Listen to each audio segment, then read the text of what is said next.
फागुन के त्योहार में मेरा देवादिदेव महादेव माता पार्वती के साथ होली खेलता है, मेरा कृष्ण कन्हैया राधा रानी के साथ होली खेलता है।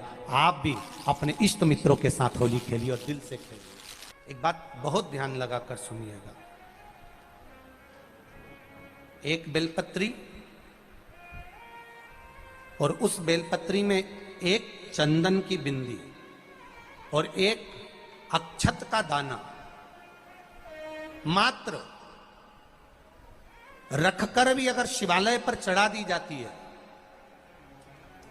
एक बेलपत्री, एक चंदन का बिंदी और चंदन फिर निवेदन करेंगे। आज के जमाने में तुम लोग सब घिसा घिसाया पड़ा पड़ाया डब्बी का सामान ले लेकर, वो नहीं, चंदन की मुठ्ठियां रखो, थोड़ा सा भी घिसो, जरा सा भी घिसो, उसकी एक बिंदी और एक चावल का दाना जब हम भगवान देवादिदेव महादेव को समर्पित करते हैं, अपनी कामना कर कर समर्पित करते हैं, तो निश्चितता है कर भगवान उसका फल शीघ्र प्रदान कर देते हैं। भले आपने कुछ करा ना करा, उसका फल तुम्हें मिल जाए। शरीर में बहुत बड़ा रोग हो गया, छूटने को तैयार नहीं है, बड़े बड़े इलाज करवा लिए, बहुत दिखा लिया, बहुत सब दूर इलाज करवाया, सब दूर दिखाया, पर मिटने को तैयार नहीं है, तो फिर अबीर का प्रयोग,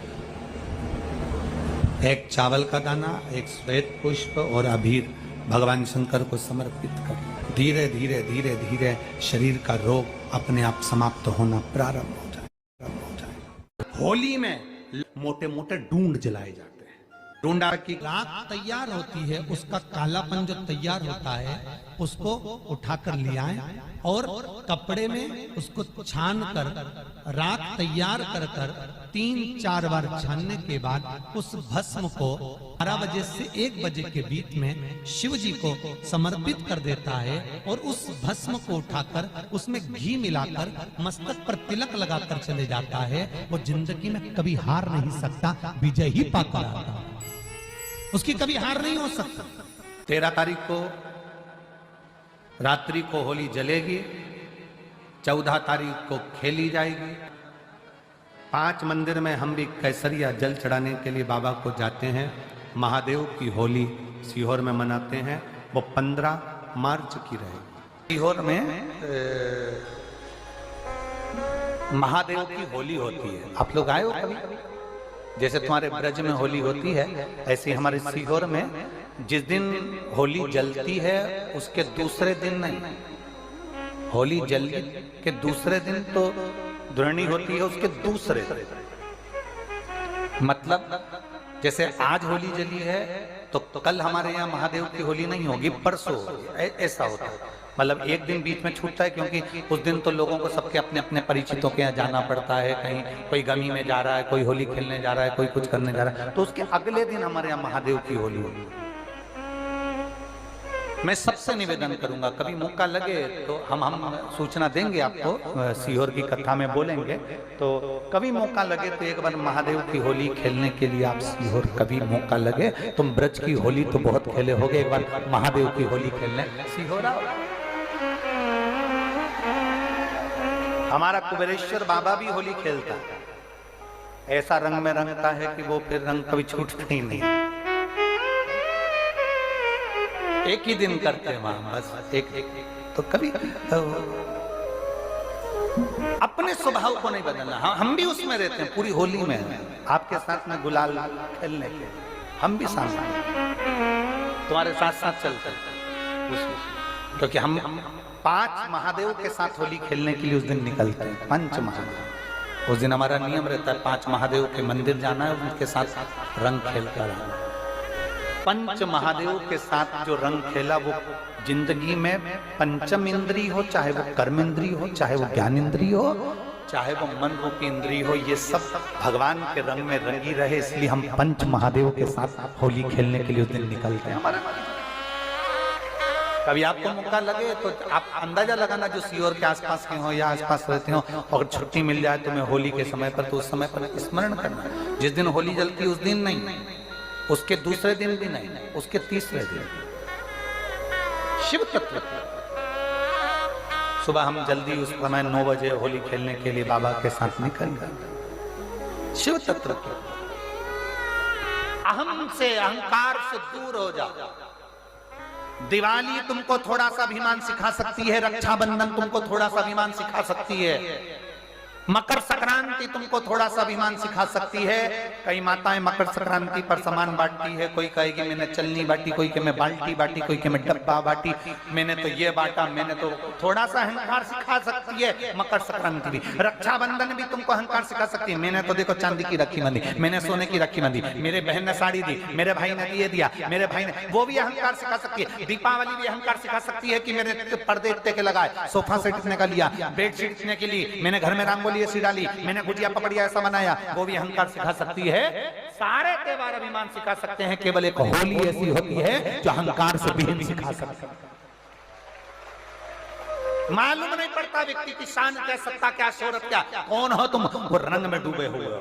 बस शिव तत्व वही कहता है, इस महादेव के रंग में एक बार अगर डूब गए तो फिर तुम उस रंग में रंगने के बाद दूसरा रंग तुम पर चढ़ता नहीं है। आ रही है निवेदन है, अगर किसी को कलर लगा रहे हो, रंग लगा रहे हो, या किसी को रंग में डुबो रहे हो, या किसी को रंग लगा रहे हो, तो हम जिसको रंग लगा रहे हैं इतना विचार जरूर करना कि इसके साथ जिंदगी में हम कभी अपना रंग बदलेंगे नहीं, इसको और गहरा करते चले। कलर लगाओ, खूब लगाओ, गुलाल लगाओ, खूब लगाओ, पर जिसको रंग लगा रहे हो उसमें एक प्रेम का रंग भी जोड़ो कि हम आखिरी तक ये रंग ना बदले, ये रंग ना बदले, ये रंग ना बदले। समय बदलता रहेगा, जीवन बदलता रहेगा, पर आज के मनुष्य भी अपना रंग बदल रहे। होली आ रही है, लगी नहीं रिया कि होली जैसा है। दिवाली आती है तो लगता ही नहीं कि दिवाली जैसा है, राखी आती तो लगता ही नहीं राखी जैसा है। सारे त्योहार फीके हो गए गुरुजी। हमने कहा त्योहार फीके नहीं हुए, त्योहार का कलर फीका नहीं हुआ, त्योहार का रंग फीका नहीं हुआ है, बस त्योहार वही है, गुलाल वही है, मिठाई वही है, गुजिया पपड़िया वही है, खुरमे चकरी वही है, पपड़िया वही है, गुजिया वही है, इंसान वही है। बस बाजार में से जो रौनक समाप्त नहीं हुई है, रौनक आपके भीतर की समाप्त हो गई। आपके भीतर इतनी ईर्ष्या भराती गई, इतनी ईर्ष्या भराती गई, इतनी ईर्ष्या भराती गई कि वो ईर्ष्या के कारण, उस अहंकार के कारण, उस अहम के कारण तुम एक दूसरे से मिलना पसंद नहीं कर पाते। पहले के लोग कहते थे हमारे यहाँ जब होली होती थी इतने लोग आते थे, मिलने जाते थे, गुलाल लेकर जाते थे। आजकल तो कोई दिखता नहीं है। कारण केवल इतना सा है, तुम्हारा अहंकार, तुम्हारा ईगो, तुम्हारा अभिमान तुम्हें अपने घर से बाहर नहीं निकालता। तुम घर से बाहर नहीं निकलते अपने अहंकार के कारण, अपनी काया के कारण, अपनी अभिमतता के कारण। आप दूसरे से मिलना पसंद नहीं करते। जरा सा कोई ने कलर लगाया तुम्हें क्रोध आ गया, जरा सा किसी ने गुलाल लगाया तुम्हें गुस्सा आ गया, जरा सा कोई आया भाभी जी भैया जी करके गुलाल लगा गया, तुम न न न न न न न न न न, कहां जाओ? इतने वीआईपी हो गए, इतने वीआईपी हो गए, इतने वीआईपी हो गए कि अपने त्योहारों से भी दूर हो गए। मेरा निवेदन है, होली का त्योहार आ रहा है, उस फागुन के त्योहार में मेरा देवाधिदेव महादेव माता पार्वती के साथ होली खेलता है, मेरा कृष्ण कन्हैया राधा रानी के साथ होली खेलता है। आप भी अपने इष्ट मित्रों के साथ होली खेलिए और दिल से खेलिए। अरे सीहोर में, सीहोर जिले में एक होली होती थी। उस होली का नाम हमने पिछली बार बदल दिया था। कौन सी होली कर दी थी? महादेव की होली। पिछली बार हमारे सीहोर जिले में हमेशा होती आई थी वो होली, थोड़ा उसका नाम हमने चेंज कर दिया था, तो उसको महादेव की होली कर दिया था। मेरे सीहोर जिले के रहने वाले सभी रहवासियों से, जिले भर के निवासियों से निवेदन करना चाहूंगा, वो पुरानी होली को बंद कर महादेव की होली नाम दिया गया है। शिव मंदिर में जाना है, चंदन का जल शिव जी को 1 लोटा चढ़ाना। एक बात अपनी जिंदगी में उतार कर रखो, शंकर भगवान को घी का दिया भी लगाओ तो तुम्हारे घर में जो असली घी हो, थोड़ा सा भले एक बत्ती लगाओ, भले इतनी सी बत्ती जलाओ, पर असली घी की जलाओ। शिव जी को अगर चंदन भी लगा रहे हो तो असली लगाओ। शंकर भगवान को चावल भी चढ़ा रहे हो तो असली चढ़ाओ। शंकर भगवान को अगर अष्टगंध भी चढ़ा रहे हो तो असली चढ़ाओ। केमिकल का कोई चीज मेरे महादेव को मत चढ़ाओ जिससे भगवान शिव की मूर्ति नष्ट हो। ऐसी कोई चीज मेरे महादेव को ना चढ़ाओ। अगर शंकर भगवान के साथ आप होली खेल रहे हो तो चंदन का पानी शंकर भगवान को चढ़ाइए, अष्टगंध का जल भगवान शिव को चढ़ाइए। तो करो तैयारी, आ रहा है त्रिपुंडधारी महादेव की होली। बड़े आनंद के साथ मेरा निवेदन, अपने शिवालयों में, शंकर जी के मंदिरों में, सीहोर जिले के प्रत्येक शिव मंदिर के अंदर चंदन का जल 1 लोटा अवश्य चढ़ाएं। महादेव की होली अवश्य मनाएं और भाव के साथ 5 मंदिर हम भी जाएंगे। कोई जुलूस नहीं, कोई क्रम नहीं, बस बाबा को आराम से जल चढ़ाना ही एक नियम है और बाबा को जल चढ़ाएंगे। आप सब बड़े आनंद के साथ महादेव की होली का स्मरण करिए। महादेव की होली के दिन अष्टगंध चढ़ता है, चंदन चढ़ता है, अबीर चढ़ता है, गुलाल चढ़ता है, पर शिव पर रोली कुंकू नहीं चढ़ता। पर लिंगाष्टक के अंतर्गत कुमकुम चंदन लेपित लिंगम, या स्पष्ट किया कि कुंकू चंदन। तो महाराज जी फिर ये चरित्र का वर्णन, कुंकू तो यहाँ लिखा है कि कंकु चढ़े, तो बहुत ध्यान देना महाराज। शंकर भगवान के शिवलिंग पर आपको फिर निवेदन करूंगा,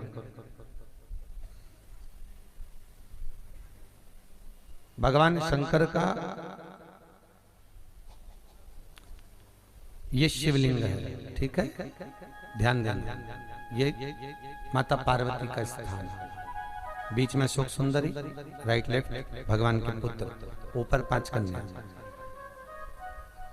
पूरे शिवलिंग पर आप सब कुछ समर्पित करो, पर कुंकू जब भी शंकर को चढ़ाओगे तो जो पार्वती का स्थान है वहीं पर आप चढ़ाए, पार्वती का स्थान। क्योंकि माता जगज्जननी जगदम्बा माता पार्वती ने शंकर से जो मांगा है, आपके शरीर पर रक्तांबर ना दे, ठीक है, आपके शरीर पर रक्तांबर ना दे महाराज।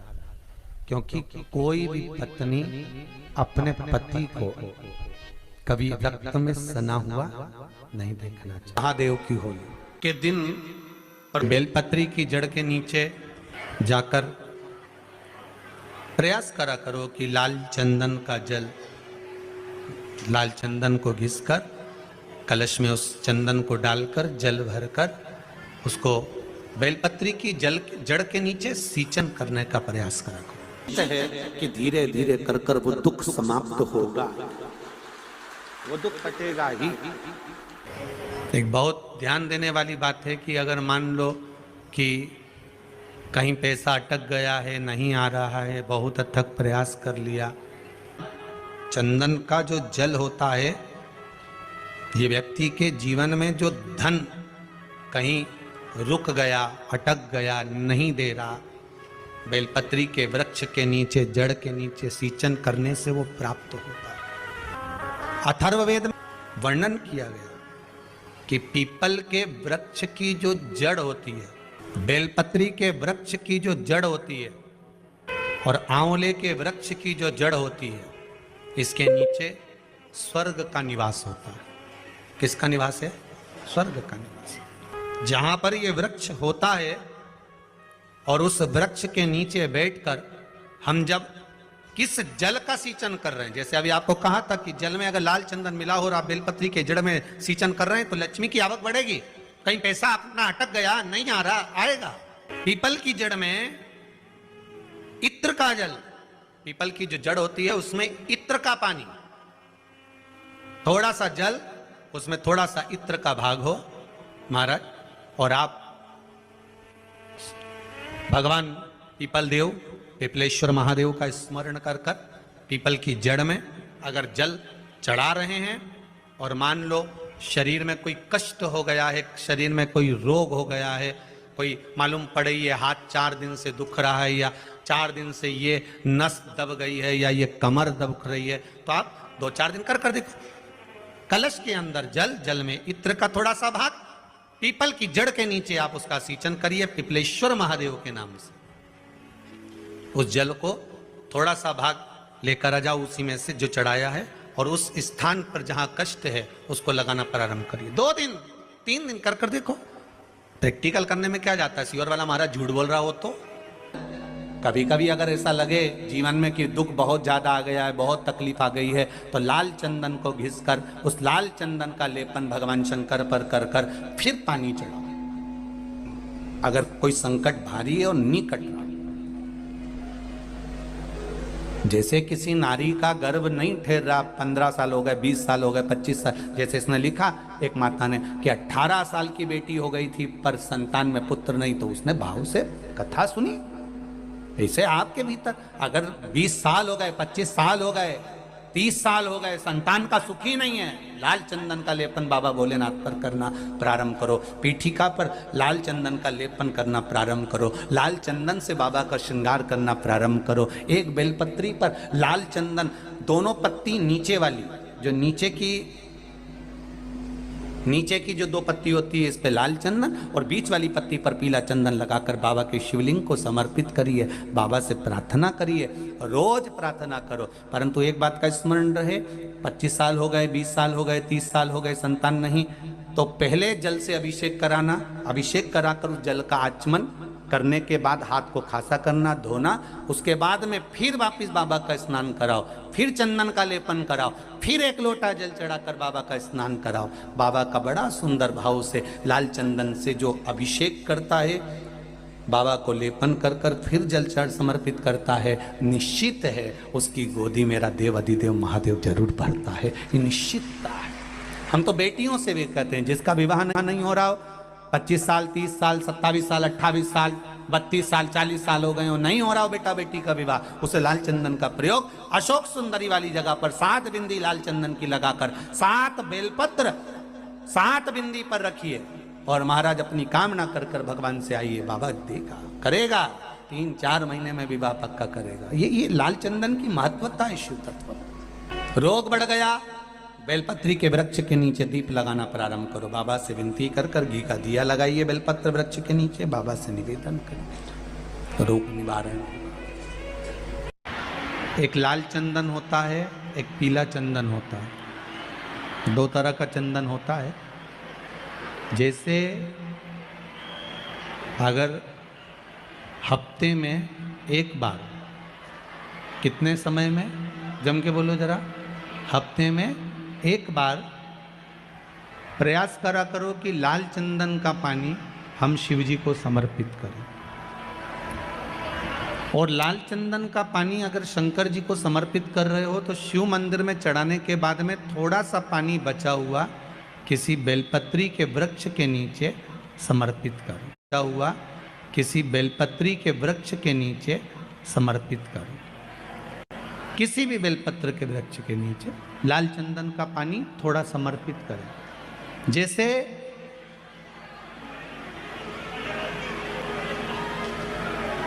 अगर बच्चों का विवाह नहीं होता है, शादी नहीं होती है, तो अपन लोग क्या करते हैं कि भाई एक बेलपत्री का जो पत्ता होता है, उस पत्ते के बीच वाली जो पत्ती होती है, उस पत्ती पर अपन केसर को घिसकर, केसर को घोलकर उस पत्ती पर अपन केसर का तिलक लगा देते हैं। और केसर का तिलक लगाकर जिसका विवाह नहीं होता, उसकी ये बीच वाली उंगली पर ये बीच वाली पत्ती को अंगूठे से टच कर कर उसको रख देते। उसका नाम और गोत्र बोलकर उस पत्ती को शंकर भगवान पर किसी भी प्रदोष के दिन शिव जी को समर्पित कर देते। बस इतना याद रखें कि इस पत्ती का जो मुख है वो जलाधारी की ओर होना चाहिए। जब हम चढ़ाएं उस समय पर केसर का तिलक लगाकर अंगूठे से उसको टच कर कर नाम गोत्र बोलकर, जिसका विवाह नहीं हो रहा है, शादी नहीं हो रही है, शिव जी को उसे चढ़ा दो किसी भी प्रदोष को। और किसी भी शिव मंदिर में आप उसको समर्पित कर सकते। किसी भी प्रदोष को किसी भी शिव मंदिर में आप समर्पित कर दीजिए। बाबा से निवेदन करिएगा, बाबा स्वीकार करेगा और विश्वास है कि 3 महीने में बाबा उसका विवाह पक्का कर ही देगा। ये पक्का है। शिव स्मरण करने, भगवान देवाधिदेव महादेव की कथा कह रही है, शंकर का चरित्र कह रहा है, मेरे शिव का अनुमोदन कर रहा है कि शिव महापुराण विश्वास को जागृत करती है।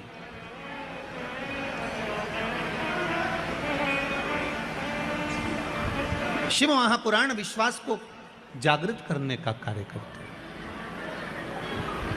और जब विश्वास की जागृतता हो, जैसे